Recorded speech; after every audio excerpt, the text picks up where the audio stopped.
भ्रष्टाचार. इथे जमलेल्या माझ्या लहान मित्रमैत्रिणींना कदाचित या शब्दाचा अर्थ माहित नसेल. म्हणजे मला सुद्धा नाही माहिती, कारण मी सुद्धा लहानच आहे. पण बाबा बोलतात भ्रष्टाचाराने देश पोखरात चाललाय. जेवढे इंग्रजांनी आपल्या देशाला नसेल लुटलं तेवढा ह्या भ्रष्टाचारांनी लुटले. प्रत्येक शासनाच्या गोष्टीत गडबड, गोंधळ, भ्रष्टाचार, घोटा.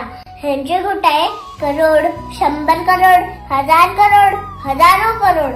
हे घोटाळे करून एवढा पचून ढेकडी देत नाही म्हणे. जेवढी आपली लोकसंख्या आहे आणि जेवढी आपण सगळ्या गोष्टी टॅक्स भरतो, हे पाहून आपण जगातले महासत्ता कधीच बनायला हवं होतं. पण या घोटाळेबाजांमुळे आपल्या देशाचं अतोनात नुकसान होत चाललंय. जे आपल्या देशासाठी लढले, ज्यांनी आपल्या देशासाठी आपल्या प्राणांची आहुती दिली, त्यांच्या डोक्यात दिवस-रात्र एकच गोष्ट असेल, माझा भारत स्वतंत्र कसा होईल.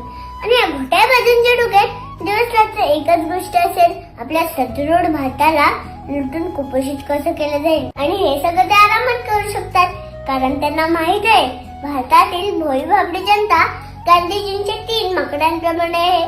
ते काय आपल्या भ्रष्टाचारांबद्दल बोलणार नाहीत, ऐकणार नाहीत आणि बघणार नाहीत, कारण ते स्वतःच्या समस्यांमध्ये बुडालेले असतात. बरेच लोक देशाला सामान्य जनतेला लुटून परदेशात सेटल होतात. ह्या भ्रष्टाचाराबद्दल बाबा थोडे शिकवत असतात, पण मला तर जास्त काही कळत नाही, कारण मी तर लहानच आहे ना. पण प्रश्न जर भारताला कमकुवत करण्याचा असेल तर भ्रष्टाचार बघू नका, अफरातफर ऐकू नका, त्यांबद्दल बोलू नका. असलं माकड बनून जगायला मला चालणार नाही. माझ्यासाठी राष्ट्र प्रथम, राष्ट्र सर्वोत्तम. मी या व्यवस्थेविरुद्ध नक्की लढेल.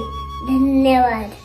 माफ करा, मी तुम्हाला सुरुवातीला स्वातंत्र्य दिनाच्या शुभेच्छा दिल्या नाही. सर्वांना स्वातंत्र्य दिनाच्या खूप खूप शुभेच्छा. जय जवान, जय किसान, जय हिंद, जय महाराष्ट्र. बोला भारत.